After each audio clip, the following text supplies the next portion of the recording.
ನಮಸ್ಕಾರ, ನಾನು ನಿಮ್ಮ ಡಾಕ್ಟರ್ ಮರ್ಜಿತ್.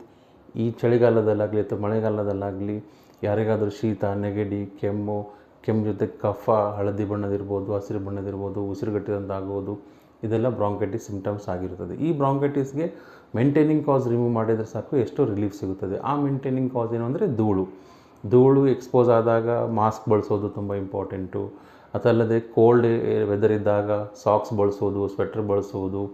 ಅದಲ್ಲದೆ ತುಂಬ ಆಯಿಲಿ ಫುಡ್ಡನ್ನು ಅಥವಾ ಬಟರ್, ಚೀಸಿ, ಮಸಾಲೆ ಫುಡ್ಡನ್ನು ಬಳಸೋದ್ರಿಂದ ಕಫ ಹೆಚ್ಚಾಗುತ್ತೆ. ಅದನ್ನು ಅವಾಯ್ಡ್ ಮಾಡಿದರೆ ಎಷ್ಟು ರಿಲೀಫ್ ಸಿಗುತ್ತದೆ. ಅದಲ್ಲದೆ ಧೂಪ, ಅಗರಬತ್ತಿ ಅಥವಾ ಯಾರಾದರೂ ಸ್ಮೋಕ್ ಮಾಡ್ತಾಯಿದ್ರೆ ಅಥವಾ ಸ್ಮೋಕ್ ಮಾಡೋರ ಜೊತೆ ಕೂತ್ರೂ ಕೂಡ ಕಫ ಹೆಚ್ಚಾಗುತ್ತದೆ.